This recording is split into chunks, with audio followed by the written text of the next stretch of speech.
by Brother Sekalema Hamza. I request him to say salam to the viewers. Assalamu alaikum wa rahmatullahi wa barakatuh. Wa alaikum salam wa rahmatullahi wa barakatuh. Dear viewer, today is the 14th of August 2023 and corresponding to the 27th of Muharram. The year is 1445. As a Muslim, it is very important to take note of the time that is at your disposal, because time defines what you achieve, and as a Muslim, we are working towards attaining the mercy and blessings of Allah, such that we are among those that will be enrolled to paradise. Brother Sekalema, today we want to look at a very important aspect, which is genetic engineering. Yes. Perhaps you could help introduce the concept to the viewers, inshallah. Okay, alhamdulillah wa salatu wa salam ala rasulillahi sallallahu alaihi wasallam. Our dear viewer, we welcome you to this show, and we pray that Allah subhanahu wa ta'ala gives us the benefit intended out of it. Amen. This is all sharing knowledge, and knowledge is the treasure, the lost treasure of a Muslim. So whenever you find knowledge, you ought to take it up and understand it. It gives you a better appreciation of Allah subhanahu wa ta'ala and His power and ability, and it's the whole essence of our creation and why Allah subhanahu wa ta'ala has instructed us to seek knowledge. The more knowledge we seek, the better we have an understanding of Allah's creation, then the greater our iman. Now, the issue of genetic engineering is another area of science and technology that has both immense benefits, but it also has some major issues. So whenever we come here, we tend to look at these two things together. Okay, the benefit and because all of this technology is available to the whole world, but essentially our concern is, are there any negative parts that we should avoid as Muslims in case we are looking at this technology? Okay. Now, the issue of genetic engineering starts with what has become a very common word here, the DNA. DNA. Now, Allah subhanahu wa ta'ala has made it in such a way that every creature that you see that is alive, yes, has a certain definition of what it is, and that definition is stored in some chemical element that we call DNA. We don't want to go into the complications of DNA and how it but works. Is it the verse of Surah Al-Qiyamah, verse 2, where he says, وَلَا أُقْسِمُ بِنَفْسِ اللَّوَّامَةِ يَحْسَبُ الْإِنسَانُ أَلَّن نَجْمَعَ عِظَامَهُ. That does Bala qadirina ala an nusawwiya banana. Okay. Now that one is different. What Allah subhanahu wa ta'ala was talking about when he said an nusawwiya banana, he was talking of fingerprints. So this is different from this. So fingerprints are one of the identifiers of the individual human beings, but ultimately the fingerprints are just a picture. A picture. So essentially every one of us has a different distribution of these fingerprints, and it is used to identify each individual human being. But when we go to DNA, we are beyond what we see here. What we see here. We are now looking at those constituents that define who Sekalema is, who Sekalala is. Now you'll find that each and every one of us has a specific that is not shared with another person. But why they even use it to determine parenthood, yes, please, is that you transfer part of your DNA to the child. Okay. So meaning it is very easy to identify people that are related just by looking at their DNA. They will have some common things that the parents transferred onto the child. So you can see how Allah subhanahu wa ta'ala has made it very easy to generate new life simply by modifying a bit in that definition of this human being. So that knowledge has been given to us by Allah subhanahu wa ta'ala for positive purposes, that we may be able to do some manipulation and come up with what is better.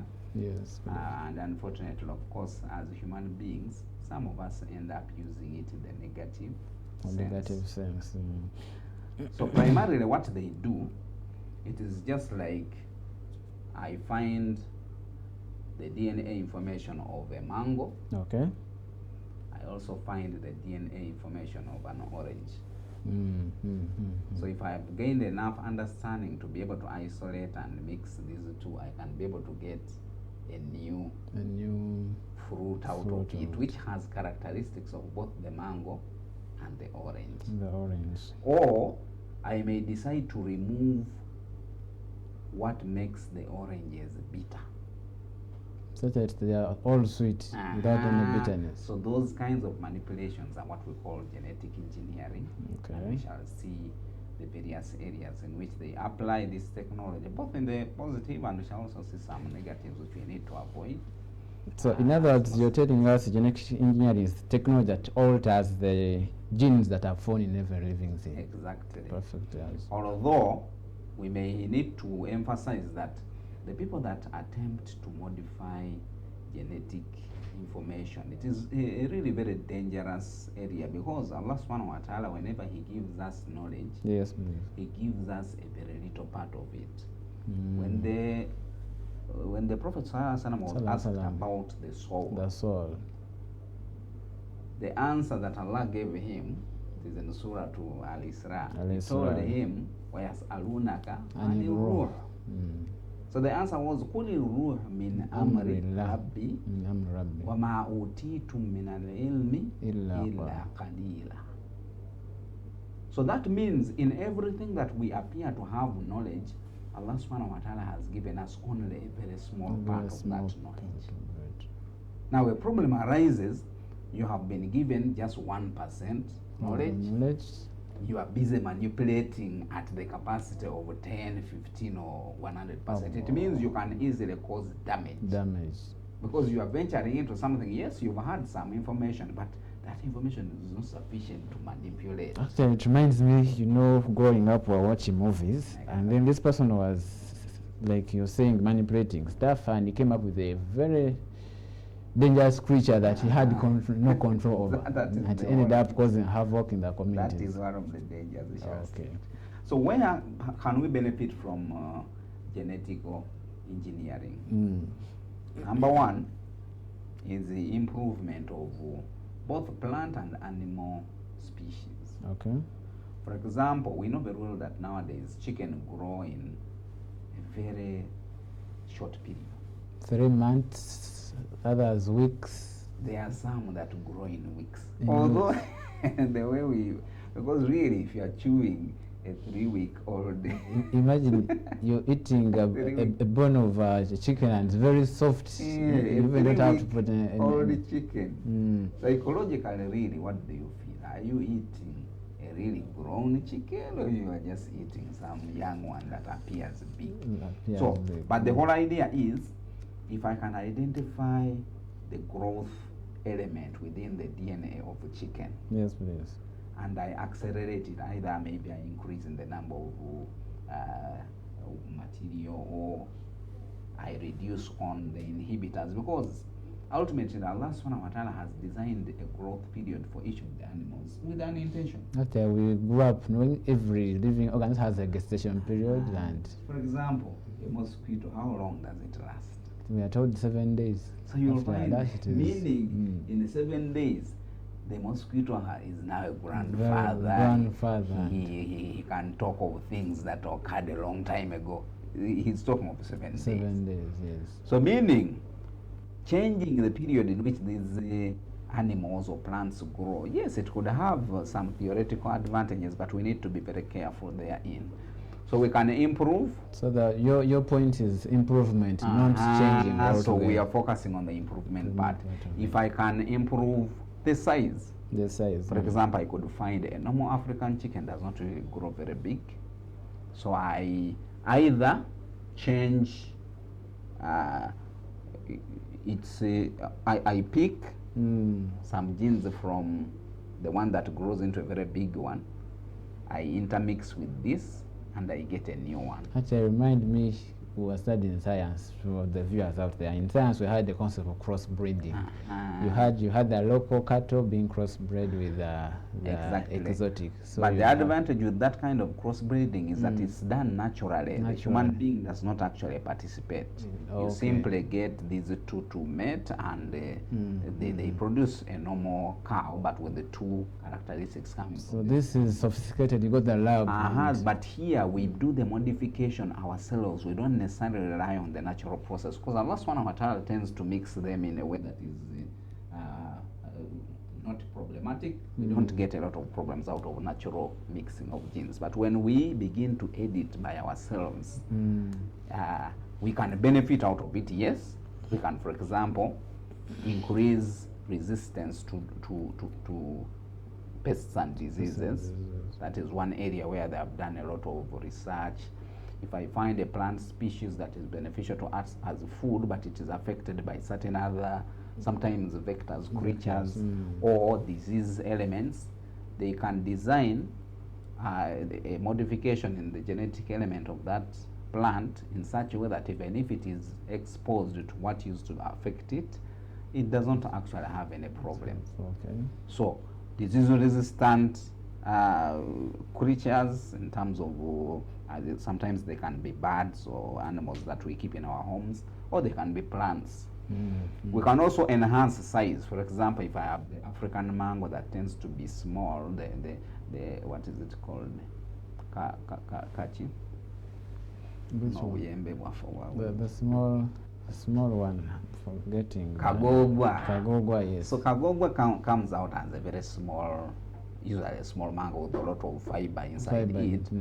So if I can increase its size by combining some genetic material I get from the other bigger brands, some mango species tend to appear very beautiful on the surface. Kagogwa tends to have some dots on it. So all these are modifications that we can attain out of it. The other thing that we can, or has been done, is in dealing with diseases. Okay. There are certain diseases that are genetic in nature. For example, sickle cell. Okay. Now, the sickle cell gene itself is not necessarily negative from the start. Actually, when you have it in smaller quantities and it does not go full blast to the level of causing what we call sickle cell disease, where this person has problems with the hemoglobin, there is a blood issue, it is actually positive.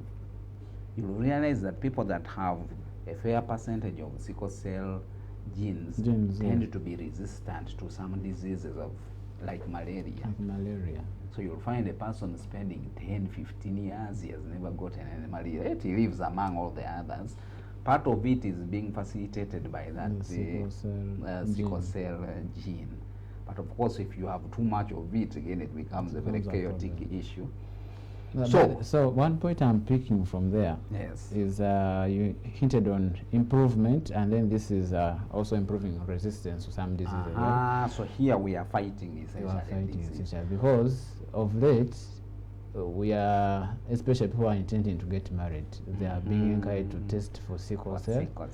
Because if it is found that both of you are carriers, or one is even a sickler, then the kids you're going to have normally are going to have problems of growing up. So usually they measure the percentage of existence of these sickle cell genes. So the bigger, the worse. The worse. If you have small quantities, 30%, 20%, in that case you get the other advantage of being resistant to some diseases like malaria. Actually, interestingly, from what I was reading, they seem to show that this anomaly appears very commonly within the sub-Saharan African community, which is we in East Africa and the others. And part of the explanation, they were saying that the mutation seemed to have occurred as a defense against malaria. Because we live in the malaria belt, many of us get sick with that disease. So the body has made a modification to deal with that problem of malaria, and you can see that it worked. Because for those that have very small quantities, you find malaria does not really disturb them because of that anomaly with their blood system. So meaning, if I can identify a genetic problem like sickle cell, which I know it's something related with the genes of the person, then I should be able to treat this person by simply modifying those parts of their genes that are causing the effect. So that is another area where we find application of genetic modifications.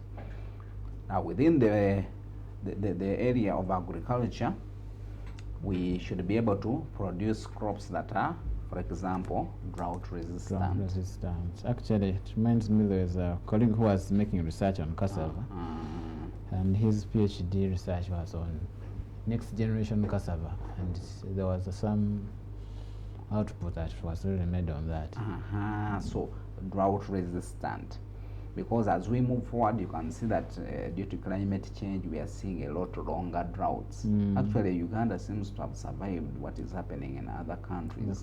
There's a lot of very severe drought in many countries today, but for us, we seem to be having some rain, alhamdulillah. Others are having very abnormal rain. Rain that is supposed to take a whole month is taking 2 days and causing floods.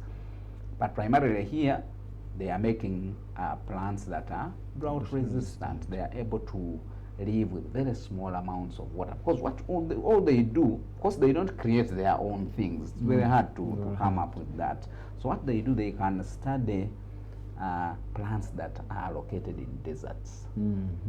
So they pick genetic content out of them, then they fuse it with plants that would be primarily in the equatorial or tropical areas. So the adaptations that allow these plants to live in the desert without wilting, because the desert plants, they tend to allow too much of that transpiration that causes the water to go away. The plant is there, yes, it is subjected to a lot of heat, but it keeps its water. Meaning that attribute, if you can introduce it to our normal tropical plants, then the plant should be able to survive longer in a period where there is no water. So that is another modification they are making. Disease resistance, that one we have already seen as another area where we find. Then the other one could be yield multiplication. Yes, we are growing the same. We are growing rice.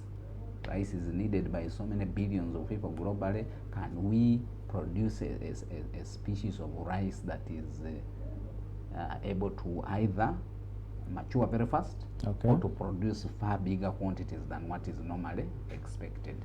That is another area of genetic engineering that should be able to produce good results. So those are some of the positive areas in which we can find this technology applying. But like we have said, the human being has not a very advanced understanding of this technology. Granted, we are able to get a fairly stable understanding and try to manipulate, but many times, as we shall see in the negative areas, you'll find that the technology can very easily end up in a problem. Some of the problems are actually intended by the ones that create this technology for maybe weapon purposes, as we shall see, but ultimately those are some of the benefits that we see. We have said we are covering this technology here because we see it very much being applied in our day-to-day lives. So we need to identify the good parts of it that can be of benefit to an Islamic society, or according to the principles of Islam. Then we also need to identify those areas, either the gray areas or the totally no-go areas that are known to be negative. Okay, thank you very much. So we thank you for taking us through the benefits of genetic engineering.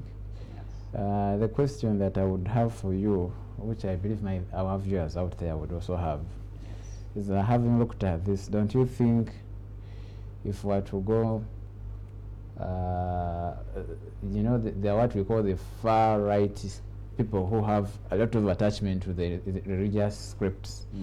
Allah has already predetermined different things. Now, what benefit, what justification Do we have for should drive you to modify, either to improve yields?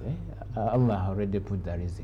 Right? If I'm to eat a given amount of mangoes and of this size, why should I aim at the big ones? Of late, we are seeing so many oranges in the market, very big, but you check, there are no seeds inside. So don't you think it would rub the wrong way those who who want to be in the natural setup of things? Okay. Generally, for us within the Sharia, yes, please, we conclude about something on the basis of the canons, the basic principles of Islam. So the basic aims or principles of Islam were protection of life, protection of the deen, protection of lineage, and protection of what? Of the religion. Oh, deen, Property. honor, property, lineage. Yes. So, for as long as an activity is not damaging any of those 5, yes. we allow it to go forward.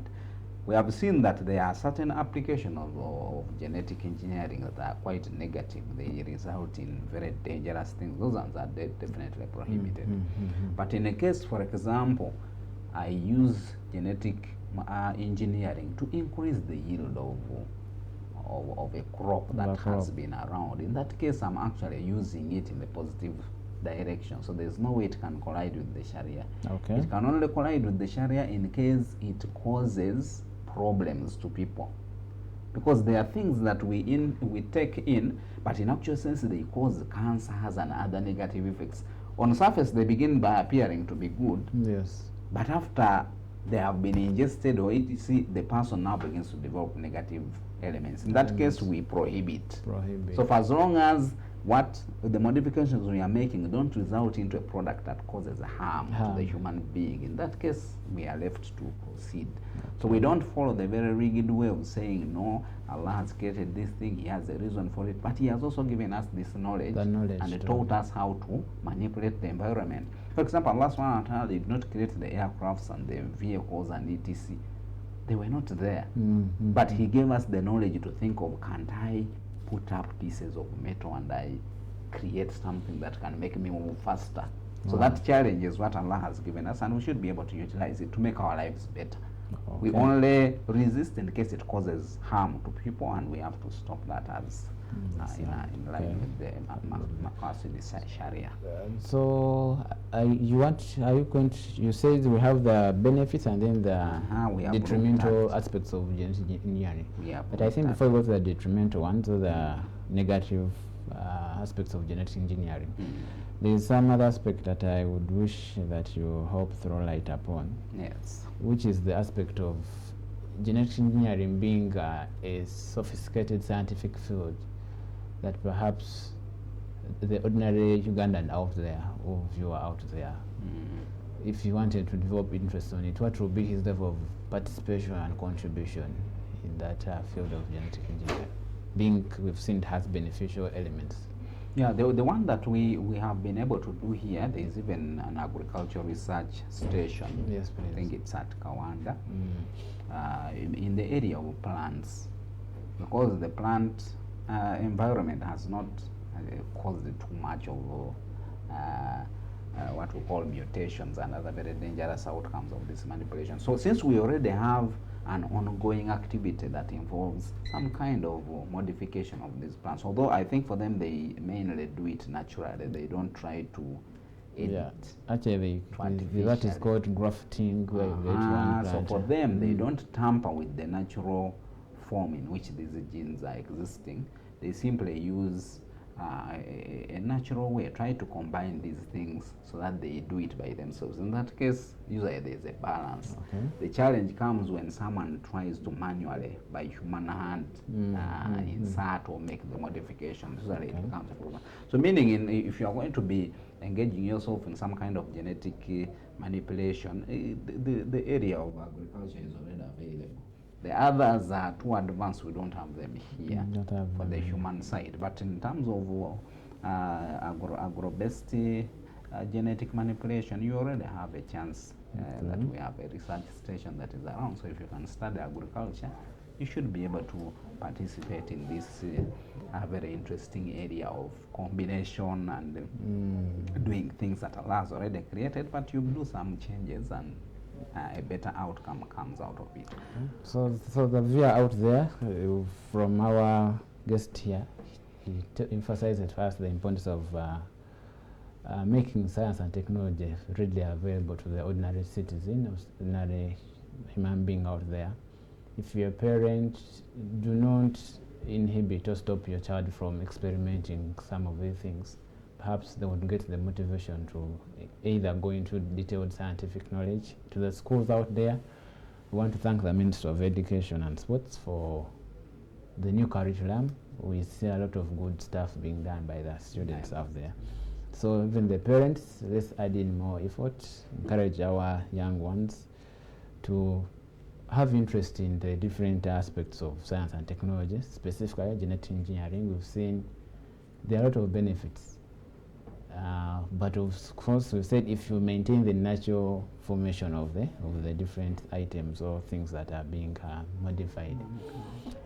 So with that, I want Brother Sekalema to give us a hint, basically, as we prepare to go for a short break, on what will be the message for the parent or the administrator or the people in the community there regarding to the beneficial aspects of genetic manipulation. So what we are saying is that the simple ones, like for example the issue of grafting that you were talking about, we should encourage our younger students to do these kinds of things. Okay. They're not really very complicated. So grafting, what they do, they get the stem of, for example, a mango, and they attach onto it an orange, and they keep them together until they can integrate and it begins to grow. So in that case, this plant has attributes of both the mango and the orange, and that's why possibly it ends up lacking seeds. Because if you're having both attributes of orange and mango, ultimately you cannot go on to the next generation and produce. So these kinds of things, we should encourage our younger students to do them, so that, because even the ones that have reached a very advanced stage, they didn't start from there.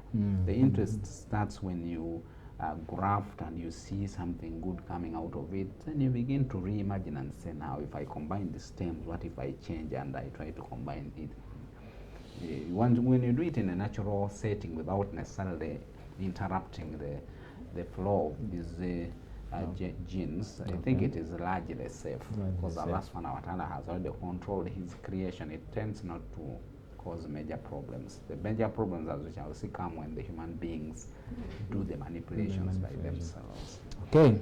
My studio room controller, we are preparing to go for a short break, but as we are going for the break, dear viewer, science and technology is a very important aspect. We've seen historically Islam lay the foundation for the science and technology we are having. A lot of advancements in Islam and the world over have been driven by the scientific innovations Muslims have done. So we encourage that we take a keen interest in the aspect of science and technology, because it is the way to go. Economies world over are thriving on science and technology. The aspect of us doing things manually will end up being onlookers and those who are following the train of people that are advancing. But otherwise, we hope with this kind of sensitization that is being given by Salam Television, we hope the community should get the motivation to appreciate science and technology as a very key component of their lives. We shall be having a break, and then we see how Islam advises us against the negative and the detrimental aspects of science and technology, especially genetic engineering.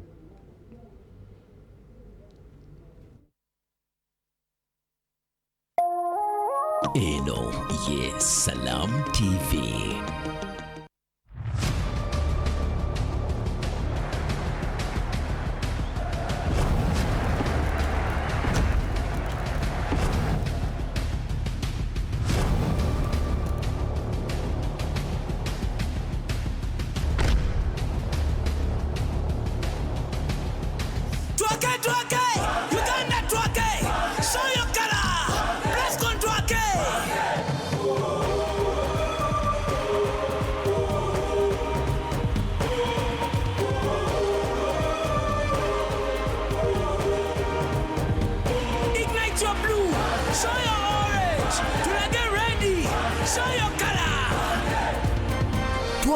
For our teams, ignite your color with Plascon, proud partner of Uganda Sports.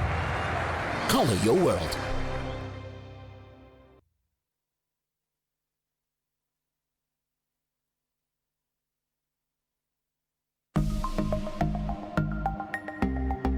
Better steady, be better. By nature of who we are as a people, you want to blame someone else for something that befalls you, something unfortunate that befalls you. You scratch someone's car, you're looking for the next border guy to blame and all those kinds of things.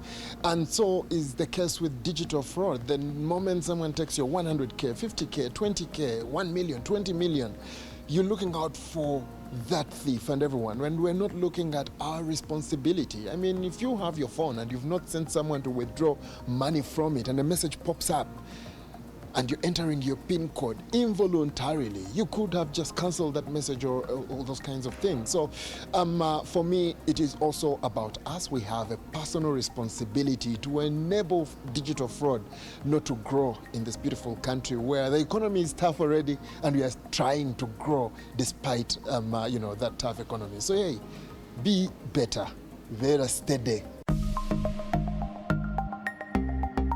Better steady. Be better. In partnership with Uganda Communications Commission, Bank of Uganda, MTN Uganda, Equity, Uganda Bankers Association, Post Bank, United Media, Stanbic Bank, and MTN Momo. Explore, enjoy, and dance to the latest content, beats, and kawozi from Uganda and beyond. Simply go to your Play Store or App Store right now, find Afro Mobile, download it straight to your phone, and get started. Is it TV you want? Simply open the app, click on TV, select the channel you want, and watch live. Are you busy right now? Then check out On Demand or enjoy in your free time. Afro Mobile. The future is now. It's the Premier League, all on DSTV. All the goals, clashes, and moments. All of Rashford, Salah, and Saka. This start is getting better. All in the language of your choice. All in HD. Available on all these bouquets to choose from. To watch on all these devices.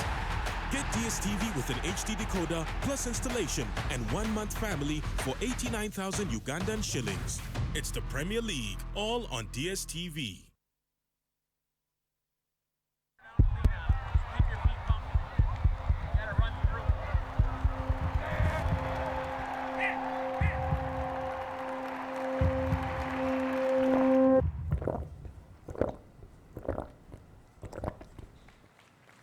Nivana wafe twenywele nivana wafe twenywele nivana wafe tunyola eish eish eish eish nivana wafe tunyola for more goals kumala kenyonta.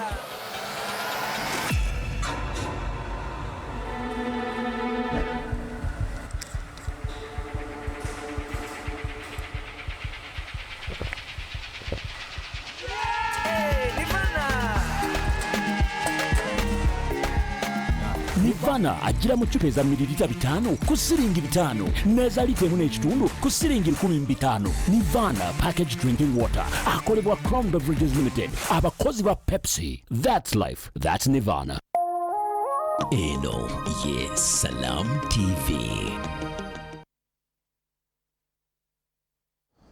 Assalamu alaikum wa rahmatullahi wa barakatuh. Dear viewer, we welcome you back from the short break.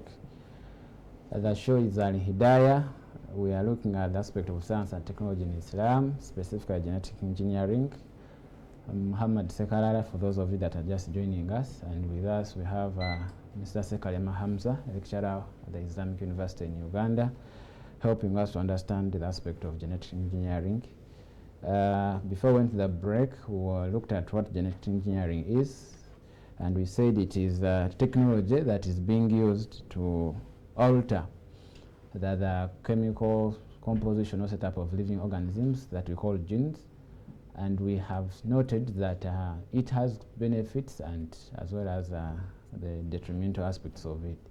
So before we went to the break, we looked at the beneficial aspects of genetic engineering that include helping us improve on the yields, improvement of the species that we have in terms of size, in terms of disease resistance, drought resistance, among others. So, and we've noted that it is a very important aspect that even the International Fiqh Academy or the International Conference of World Scholars, or Muslim scholars, gave a green light on it, encouraged the states to provide genetically modified aspects that are not harmful to their citizens at a modest cost, encourage the teaching of genetic engineering because of the benefits there is in science.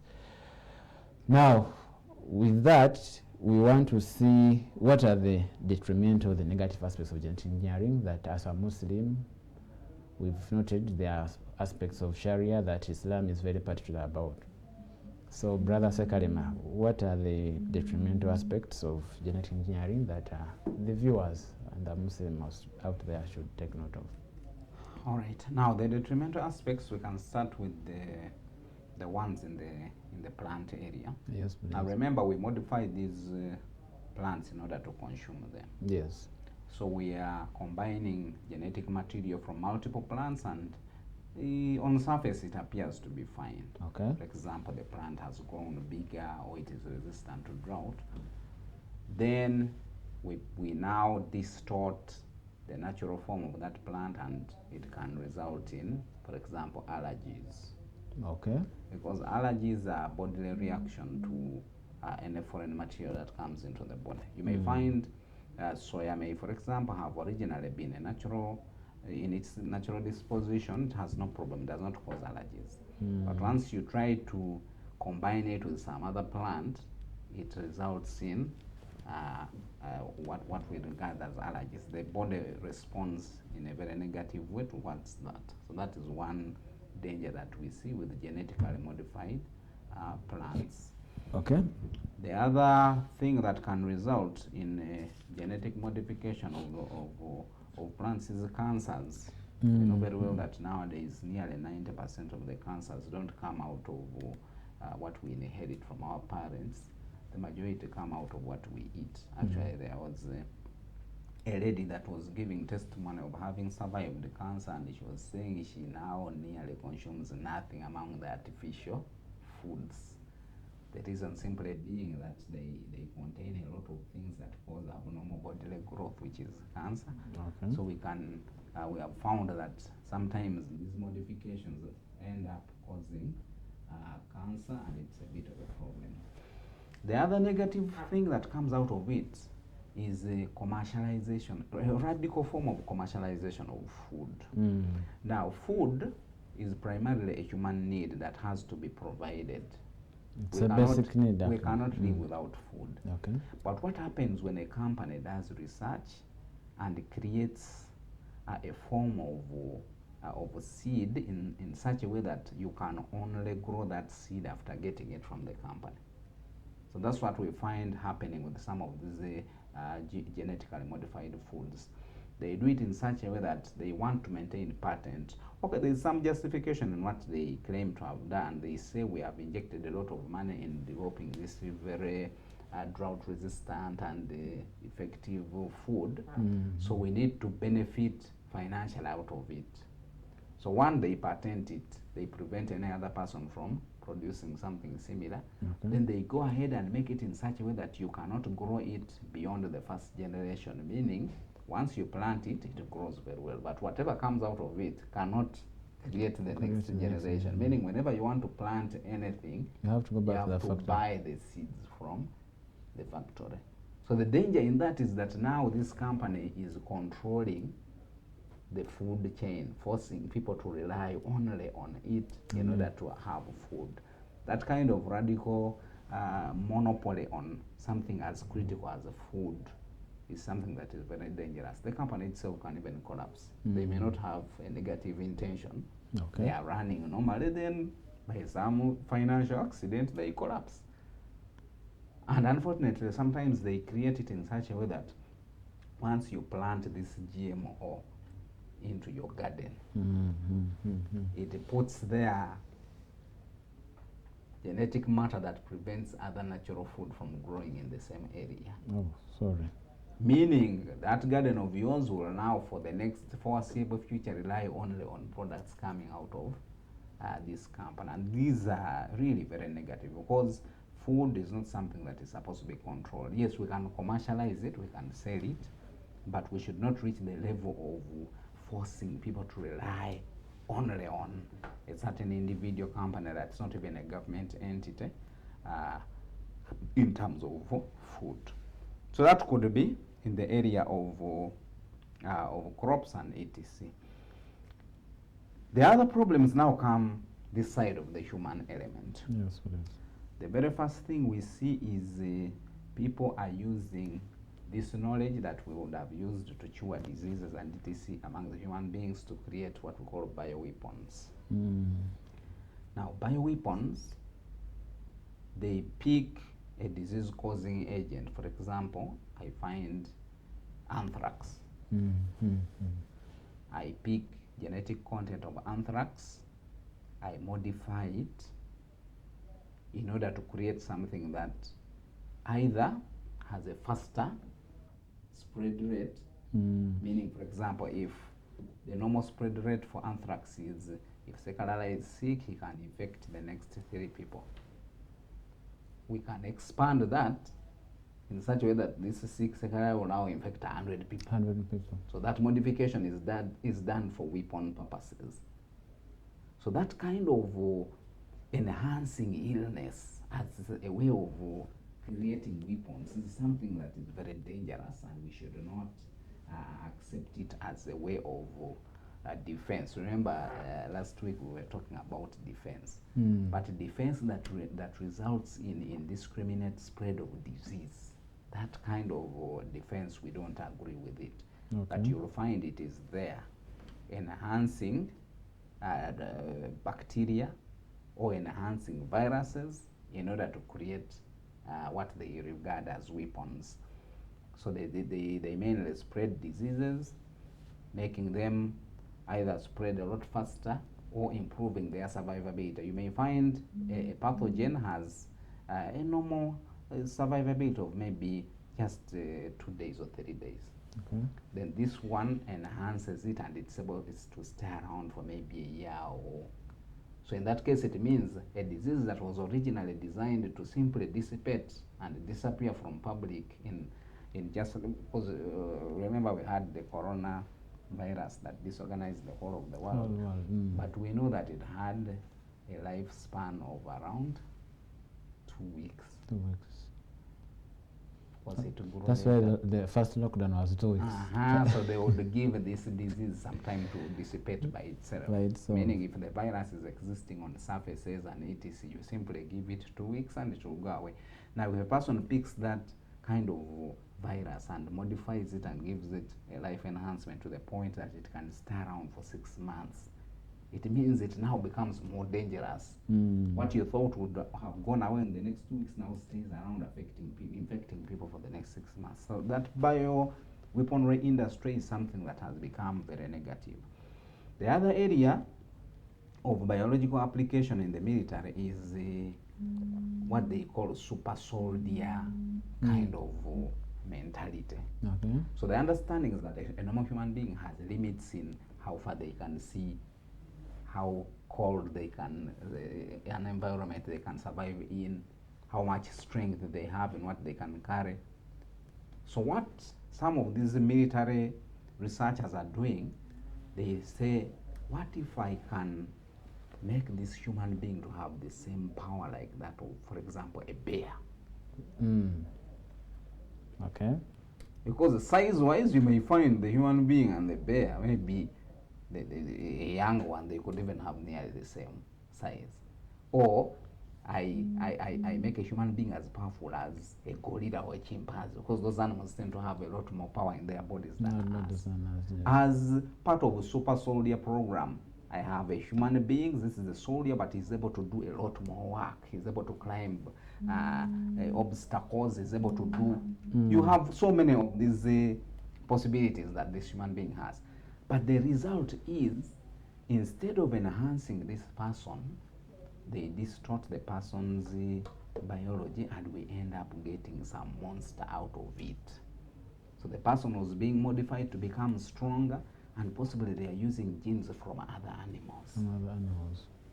They think that the genes will only affect the power generation part, but in the end, because like we said, wama otitu minalilmi illa qalila, you know very little about the impact of these genes, you end up having a very distorted human being that is more of a monster than anything else. So these are very negative aspects. Actually, the debate about bio application in the military now looks at these kinds of accidents as one of the biggest threats to the human race as of now. Just as we have the already existing potential threat of nuclear weapons.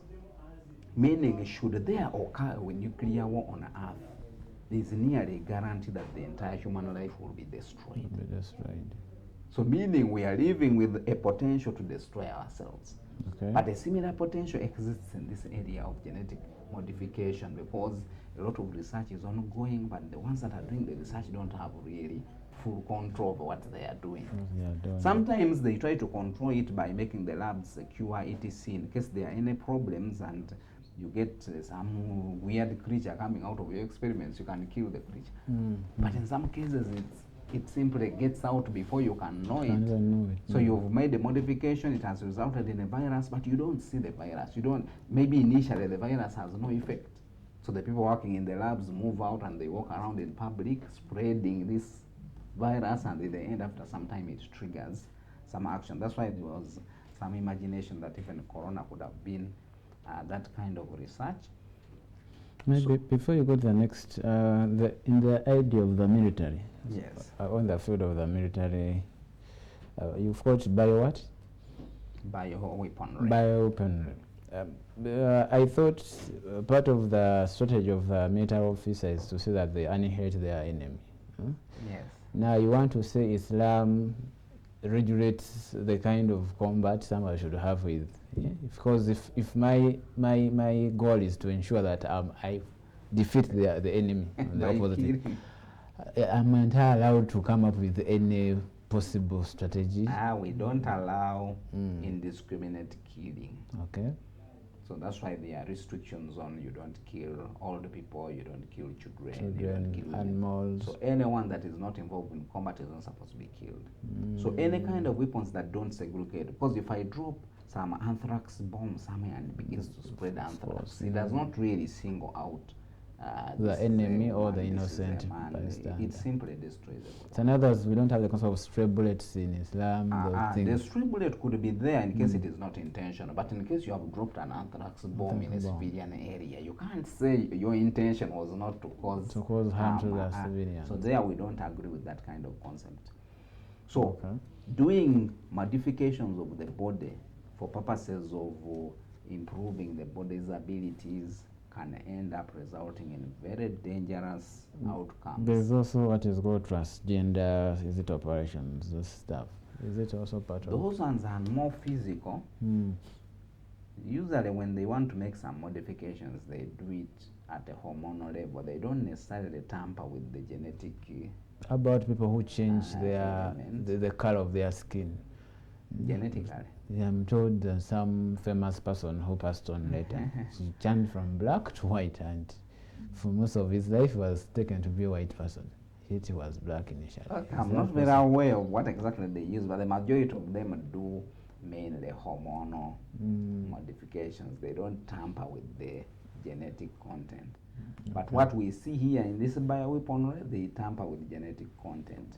If I can get genes out of some other animal that is very strong and I infuse them into this human being, can he come out as a very resilient and strong person? Maybe that's what they intend, but like we have said, you are manipulating something that you have less than 1% knowledge about, and the repercussions are quite dangerous. You know, I will tell you movies because it is what we've grown up doing. This person got she was a lady researcher, gets some hormones from a bat and puts in a human being, and then this guy started flying. But I think that is the detrimental aspect of usually the inspiration starts from there. Actually, the majority of what we see in weapon technology was inspired initially by fiction. So people sit down and they think, what if we create a human being that can fly? But the way the human being is designed, it's really very hard for them to fly. The bone structures, etc. So you will need to make a lot of modifications. But they start from there. And in the end, the overambitious ones could go ahead and start to make some changes. They pick genes from some other animals and try to infuse into the human being, and they see what comes out of it. Okay. Some other researchers focus on creating maybe poisons that are that can target specific. Either you can do it at the level of race. For example, you create a poison that is only triggered by certain genes that are only available among the blacks, or only available among the Asians, because our genes tend to be specific for each of those races. So in that case, you'll find a lot of problems arising therefrom. The other negative area, we could go back a bit on the plants. In an effort to create plants that are resistant to insect infestations, they have again created new problems by killing useful insects like bees. So for example, you have thought this plant should be resistant against a grasshopper infestation, or the nzige is called what? Locusts. Locust infestation. So you sit down, study the DNA of a locust, and you add some things to that plant so that whenever a locust eats, it immediately dies. Okay. But you are not aware that even the bees, other useful insects like bees that are critical for the pollination process and the movement of plant life are also going to come, and they will be affected by that very innovation. So you end up killing bees inclusive, and you damage an entire ecosystem just because you are trying to handle a certain problem. So these are all dangers that can arise out of it. And like we said, within the Sharia, whenever we find something that we are very sure is going to result in harming the human being, or even harming other creatures. When we are protecting life, we don't only protect human life. Intentional harming of any creature is not permitted. So the negatives, we have to avoid them at all costs. Okay. Yeah. So, dear viewer out there, we are trying to get the Islamic perspective on genetic engineering, and like we've noted, it is a field that we can all participate in. But for Muslim, you're defined by your principles, and our guiding principles are the Holy Quran and the Sunnah of the Prophet Muhammad sallallahu alaihi wasallam. So, number one, are you doing this? If Allah were to ask you, you did ABCD, would you get a plus, a recommendation to go paradise? If the answer is no, please discard it. Secondly, you should know that the intention should be to please Allah subhanahu wa ta'ala. You're doing this. Are you seeking to improve on the community? Are you seeking to improve on the livelihood of people? If the case is not, then please discard that. Then thirdly, we've looked at the different canons of Islam, of the Sharia or the Islamic legislations that are aimed at protecting life, the religion of someone, property, lineage, honor. If, for example, you are a researcher in the animal field and you're combining pork fat with cow, in the Sharia principle, are you going to pass the test of having passed the halal test? If the answer is no, then as a Muslim, you need to think twice. So we bring up these aspects for us to understand perhaps the Islamic perspective on the different aspects. Then, before you go into the area, you know that Islam is one that regulates my dealing with this. So we looked at the benefits, the positives about which we saw yield improvement. We develop species that are drought resistant, those that can, and among other things.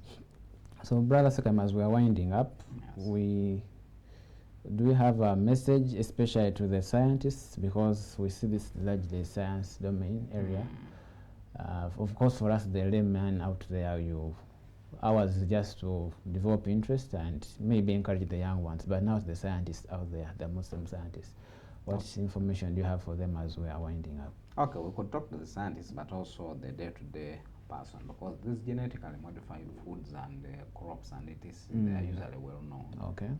So you need to be careful while consuming them. When you remember, you have said yes, they have some positive element, but the ones that you are sure that have negative elements, either that have come out of research, there are drugs, for example, that are known to cure some illnesses, but they result in adverse effects. Those ones we are instructed not to consume them. So for the scientific community, we Muslims are guided by the Sharia as our canon.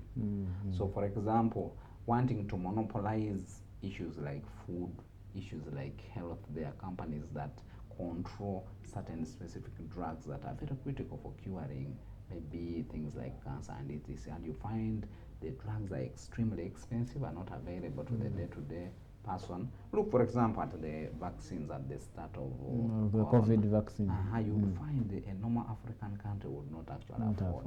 Yes. So in the end, countries like Uganda ended up relying only on donations from the UN or even some of these countries. So for us, the principle cannot reach that level where you want to become a monopoly on something as critical as medication, something as critical as food.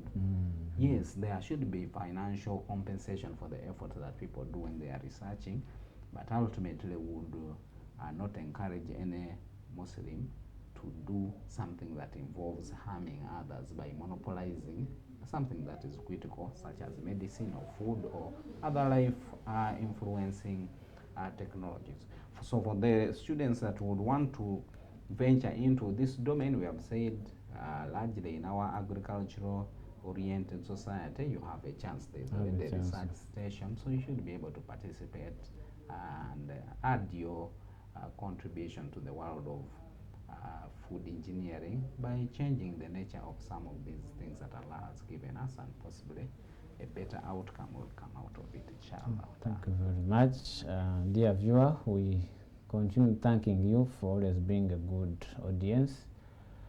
Night things always we don't have enough time for them, but we hope with a few minutes we've been together, you have got a point or two, especially on the Islamic perspective on the aspect of genetic engineering.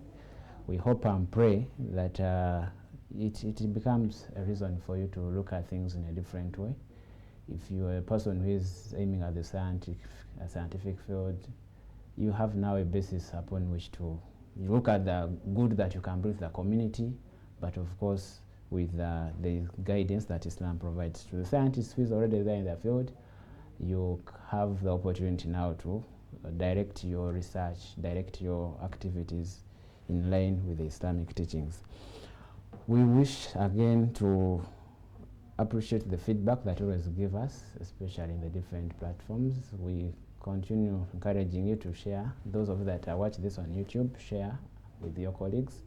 We always want to get those comments. If you have questions, we can always see how to respond to you privately in the inboxes as we work on a public means of getting the feedback. Otherwise, we pray that Allah subhanahu wa ta'ala continues guiding us, helping us to practice His religion in the best way that He would wish for us to have it practiced. Otherwise, I want to wish you a very fruitful week. Pray that Allah saves us from illnesses that come out of genetic engineering, but only grants us the benefit from genetic engineering. I remain Muhammad Sekalala. Till next time, Assalamu alaikum wa rahmatullahi wa barakatuh. Eno ye Salam TV. Adhan ngekutuswako